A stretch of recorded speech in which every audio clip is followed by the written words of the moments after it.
시편 36편과 37편 거의 같은 주제를 다루고 있습니다.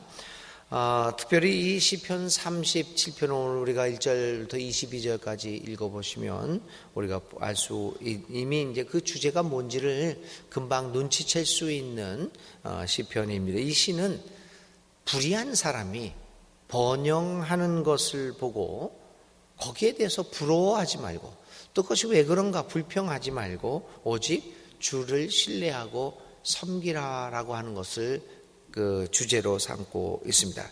그 이유는 불의한 자의 번영은 오래가지 못하고 반드시 갑자기 끝날 것이라고 이야기를 하고 있기 때문입니다. 하나님은 반드시 의로운 자와 의롭지 못한 자를 공정하게 구별해 주실 것이다 라고 하는 것을 이야기합니다. 왜 이 시가 나왔겠습니까? 왜 여기 이제 다윗이 썼다고 이 교회 역사는 말하고 있는데, 이 다윗이 그러면 이 시인이 왜 이 시를 썼다고 여러분들은 생각하십니까? 그것은 한마디로 우리가 살다가 보니까 악한 사람들이 망해야 하는데 그게 당연한 이치라고 생각을 하는데, 우리가 눈에 보이고 우리가 경험하는 것은 악한 짓을 한 사람이 나보다 더 잘 살고 있는 현실을 보기 때문입니다. 그래서 거기에 대한 의문을 던지는 거죠. 질문을 던지는 거죠. 왜 악한 일을 하면 사필귀정이라고 우리나라의 말이 있잖아요. 반드시 일은 올바르게 돌아갈 것이다. 그래서 올바르게 돌아갈 것이라고 하는 것은 다 나쁜 일을 한 사람은 나쁘게 되고 망하고 옳은 일을 한 사람은 옳게 또 좋게 되어야 한다. 이게 사필규정인데 이 사필규정이 실제로 우리의 삶에서는 일어나지 않고 있습니다. 이제 그걸 보면서 의문이 생기는 거죠. 여러 가지 의문이 생기는 거죠. 가장 중요한 의문은 그렇다면 내가 올바르게 정의롭게 공의롭게 살아갈 이유가 어디에 있느냐라고 하는 질문입니다. 우리의 역사에서도 보면 대대로 친일을 하고 독재에 빌붙어서 먹고 살고 한 사람들이 오늘까지도 잘 삽니다. 오히려 광복군으로 나라의 독립을 위해서 각 곳으로 돌아다니면서 이렇게 독립운동을 했던 자손들은 아버지가 그렇게 돌아다니니까 돈도 없다가 보니까 그 자손들이 제대로 학교도 못 나오고 경제적인 부모의 뒷받침도 없으니까 이렇게 성장할 수가 없어서 정말 가난하게 살고 그렇게 그냥 그 모양 그것으로 살아간 거 우리들이 다 우리의 역사 속에 최근의 역사 속에서도 우리는 경험하고 있습니다. 우리 마음속에 질문이 나올 수밖에 없는 것이죠. 그래서 오늘 이 시편은 그러한 악인의 번영을 보고 고민한 한 사람이, 그것은 이제 교회 역사는 다윗이라고 이야기하고 있지만 꼭 다윗이 아니어도 좋습니다. 한 사람이 이러한 것을 보고 이제 이 시를 지었다라고 볼 수 있습니다. 결국은 과연 이러한 모든 일들이 그 시인의 생애에 이루어졌느냐라고 하는 것은 둘째 치고요. 이 시인이 그의 인생의 체험을 통해서 얻은 소중한 지혜를 가르쳐주고 있습니다. 그가 그대로 그것을 경험했는지는 모르겠지만 그가 생각하고 있는 삶의 지혜를 얘기합니다. 그래서 이 시는 불의한 사람들에게 둘러싸여서 그들의 번영을 보면서 고민하고 있는, 그래서 고난 속에 있는 의로운 사람에게 용기와 힘을 주어서 끝까지 인내하고 온유할 수 있게, 그래서 자신의 길을 가게 할 수 있는 힘을 제공해 주는 시라고 볼 수가 있습니다. 그래서 우리가 이 시편 37편은 특별히 주위에 악한 자들이, 불의한 자들이 그런 잘 되는 것을 보면서 그 마음속에 고민이 있을 때 우리가 읽어보고 이 시편을 토대로 해서 기도드릴 수 있는 아주 좋은 하나님의 말씀이기도 합니다. 1절부터 8절에 있는 말씀은 행악자를 통해서 행악자, 악한 자들로 인해서 불평하지 말고 오히려 그 순간일수록 하나님을 신뢰함으로써 그 방황하는 그 상황을 이겨나가라 라고 하는 그 주제를 가지고 있습니다. 제가 1절부터 8절까지 또 세 번역으로 천천히 읽습니다. 악한 자들이 잘 된다고 해서 속상해 하지 말며 불의한 자들이 잘 산다고 해서 시샘하지 말아라. 사실은 우리들은 이 불의한 사람들이 잘 되는 것을 보고 속상해 할 뿐만 아니라 오히려 부러워하기도 합니다. 그래서 차라리 나도 그렇게 살아갈까? 그래서 부귀영화도 없고 좀 떵떵거리며 살아가는 것이 옳지 않을까? 이렇게 살아서 뭐 하겠는가라고 하는 그러한 그 생각을 갖게 됩니다. 그런데 시인은 이렇게 하지 말라. 이 시세움하지 말라. 왜냐하면 2절에 그들은 풀처럼 빨리 시들고 푸성귀처럼 사라지고 만다.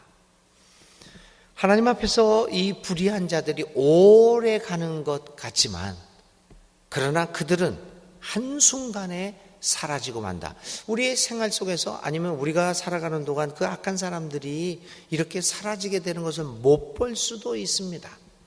우리의 살아가는 동안 우리 주위에서 그가 죽을 때까지 떵떵거리며 편안하게 사는 모습을 보면서 가슴 아파할 수도 있습니다. 그러나 그런 것들 모든 것들은 하나님 앞에서는 다 갑자기 사라지는 사건이라고 하는 것입니다. 3절부터 다시 읽습니다. 그러므로 주님만 의지하고 선을 행하여라. 이 땅에서 사는 동안 성실히 살아라. 기쁨은 오직 주님에게서 찾아라.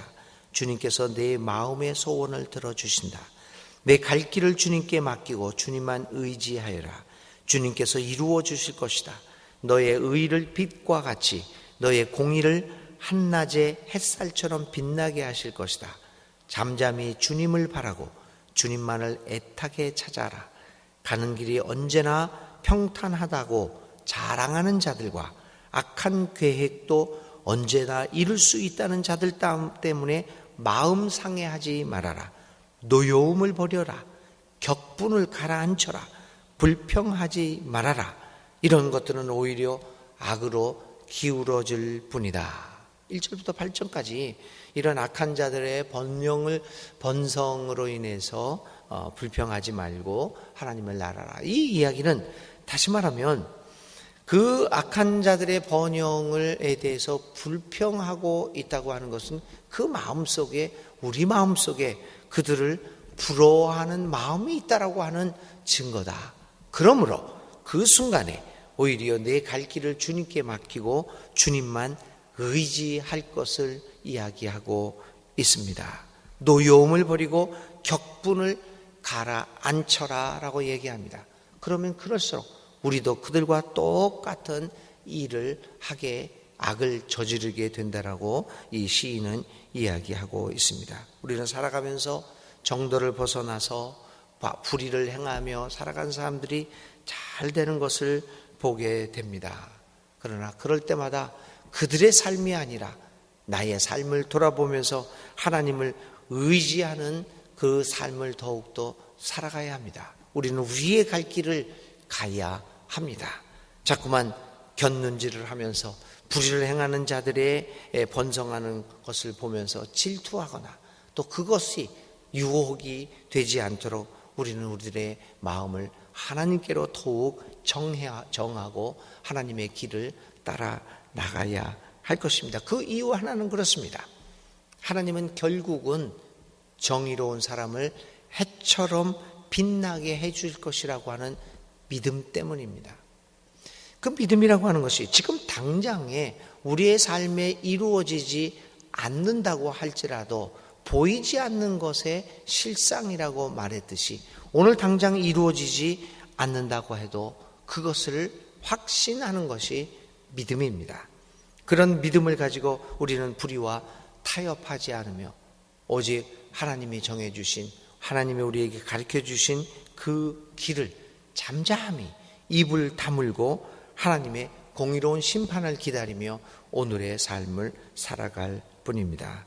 오늘 우리들의 주위의 삶을 보면서 다시 한번 하나님을 바라보면서 우리가 하나님의 길을 걷는 것이 얼마나 중요한가 하는 것을 생각하지 않을 수 없습니다. 그런 이유는 9절부터 22절의 이 시인은 그런 이유는 의인과 악인의 운명을 22절까지 날카롭게 이렇게 대조를 하면서 그렇기 때문에 하나님의 공의를 믿으면서 우리는 오늘의 삶을 꿋꿋하게 살아가야 된다 우리에게 강조하고 있습니다. 9절부터 22절까지 또 읽어봅니다. 진실로 악한 자들은 뿌리채 뽑히고 말 것이다. 그러나 주님을 기다리는 사람들은 반드시 땅을 물려받을 것이다. 조금만 더 참아라. 하나님 우리에게 그 인내를 가지라고 얘기합니다. 조금만 더 참아라. 악인은 멸망하고야 만다. 아무리 그 있던 자취를 찾아보아도 그는 이미 없을 것이다. 겸손한 사람들이 오히려 땅을 차지할 것이며 그들이 크게 기뻐하면서 평화를 누릴 것이다. 악인이 의인을 모해하며 그를 보고 이를 갈지라도 주님은 오히려 악인을 비웃을 것이니 악인의 끝날이 다가옴을 이미 아시기 때문이다. 악인들은 칼을 뽑아 치켜들고 또 활을 당겨서 비천하고 가난한 사람들을 쓰러뜨리며 자기 길을 똑바로 걷는 사람을 죽이려고 하지만 그 칼에 오히려 자기 가슴만 뚫릴 것이니 그 활도 꺾이고야 말 것이다. 자승자박한다는 이야기죠. 의인의 하찮은 소유가 악인의 많은 재산보다 낫다. 구중궁궐에 살면서 다투는 것보다 초가집 속에서 화목하게 지내는 것이 더 낫다는 겁니다. 의인의 하찮은 소유가 악인의 많은 재산보다 낫다라고 주님은 얘기합니다. 그런데 그 이 16절의 말씀을 읽으면서 우리가 과연 거기에 동의할 수 있겠습니까? 우리의 마음 깊은 곳에 의인의 하찮은 소유가 악인의 많은 재산보다 낫다, 더 훌륭하다 라고 그것을 우리가 믿음으로 고백하고 실제로 살아가고 있느냐, 우리 믿는 사람들이 참 이 큰 질문을 각자에게 던져야 될 겁니다. 우리는 정말 의롭게 살면서 그 의로움으로 인해서 큰 성공을 못 이룬다고 할지라도 악한 일을 하면서 성공을 이루는 것을 포기할 수 있겠느냐. 예수님 안에서 예수님의 길을 걷기 위해서 실패할 수 있는 그런 자신도 그런 확신도 가질 수 있느냐. 이게 참 큰 문제죠. 16인의 다른 건 다 인정하지만 16절에 있는 이 오늘 본문의 말씀은 사실 우리가 마음속으로 받아들이고 믿음으로 정말 받아들이기 힘든 이야기입니다. 믿음의 사람들은 바로 이 16절의 말씀을 받아들여서 주님의 길을 가고 주님의 방법대로 일을 하다가 실패를 경험해도 나는 그렇게 하겠다라고 하는 확신을 가지고 살아가는 사람들입니다. 의인의 하찮은 소유가 악인의 많은 재산보다 낫다. 17절입니다. 악인의 팔은 부러지지만 의인은 주님께서 붙들어 주신다. 흠없는 사람의 나날은 주님께서 보살펴 주시니 그 유산은 대대로 이어지고 재난을 당할 때에도 부끄러움을 당하지 않고 기근이 들 때에도 굶주리지 않는다. 그러나 악인들은 패망할 것이니 주님의 원수들은 기름진 풀밭이 시들어 불타듯이 불타 없어질 것이니 연기처럼 사라질 것이다. 악인은 빌리기만 하고 갚지 않으나 의인은 은혜를 베풀고 거저준다. 주님께서 베푸시는 복을 받은 사람은 땅을 차지하게 되지만 주님의 저주를 받은 자들은 땅에서 끊어질 것이다. 그런데 22절까지 이 시인의 말이 한 것들이 예를 들면 주님께서 베푸시는 복을 받은 사람은 땅을 차지하게 되지만 주님의 저주를 받은 자들은 땅에서 끊어질 것이다. 이것이 우리의 당대에서 이루어지지 않을 수도 있습니다. 실제로 그렇지 않습니까? 오히려 악을 베푸는 자들이 이 땅 위에서 더욱더 재산을 많이 늘려갑니다. 땅에서 끊어지는 것이 아닙니다. 오늘 우리나라에서도 이렇게 주님의 저주를 받았다라고 해요. 그렇게 갇힌 권모술수를 다하는 사람들이 집에 집을 이어가고 땅에 땅을 이어가서 우리나라 이 사유지의 70% 이상이 뭐 소수의 사람들에게 속해 있는 것 아닙니까? 오늘 시편에 있는 말씀 우리 눈으로 오늘 목격하지 못하고 있습니다. 이 시편에 있는 말씀과는 정반대의 일들이 지금 우리가 살고 있는 사회에서 발생하고 있습니다. 그런데도 믿는 이들의 믿음이란 뭐냐? 오늘 우리가 보고 있는 상황이 이 시편 37편에 있는 말씀과는 정반대의 상황일지라도 반드시 하나님께서는 이렇게 만들어 주실 것이라고 하는 믿음 가지고 오늘의 삶을 하나님의 길에서 벗어나지 않고 살아가는 겁니다. 지금도 오늘 이 시간에도 2018년 오늘에도 바로 악인들이 번영하고 있는 것을 우리 눈으로 똑똑히 보고 있습니다. 그래도 우리는 거기에 실망하지 않습니다. 시편 37편에 말씀하신 것처럼 결국은 하나님의 공의와 의인의 공의가 정오의 해처럼 밝아질 날이 올 것이라고 하는 그 믿음이 있기 때문에 오늘 악인이 번영하는 것을 이 시간에도 보면서도 우리는 흔들리지 않습니다.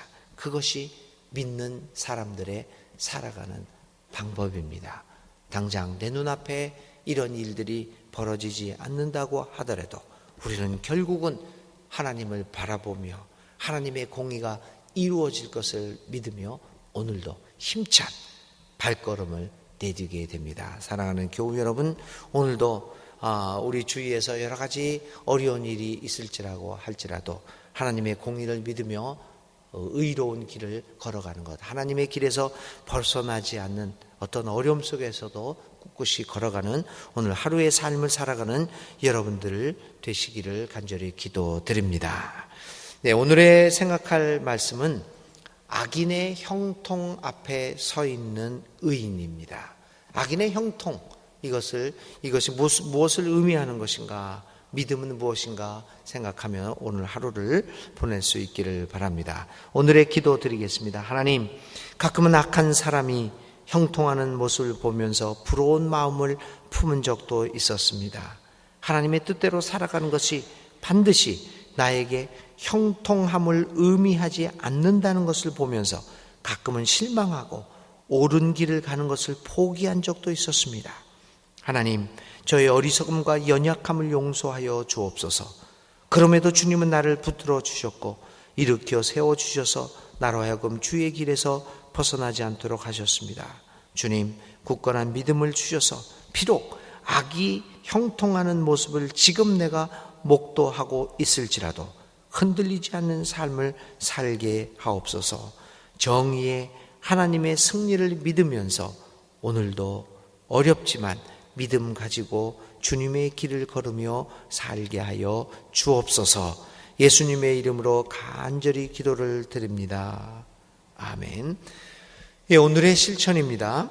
혹시 악인의 형통을 보면서 부러워하거나 그래서 옳은 길에서 벗어난 적이 있는가를 생각하면서 부러워한 적이 있는가를 생각하면서 하나님 앞에 오늘 회개의 기도를 드려보는 실천을 할 수 있기를 바랍니다. 주님 가르쳐 주신 기도 드리겠습니다. 하늘에 계신 우리 아버지, 아버지의 이름을 거룩하게 하시며 아버지의 나라가 오게 하시며 아버지의 뜻이 하늘에서와 같이 이 땅에서도 이루어지게 하소서. 오늘 우리에게 일용할 양식을 주시고 우리가 우리에게 잘못한 사람을 용서하여 준 것 같이 우리 죄를 용서하여 주시고 우리를 시험에 빠지지 않게 하시고 악에서 구하소서. 나라와 권능과 영광이 영원히 아버지의 것입니다. 아멘.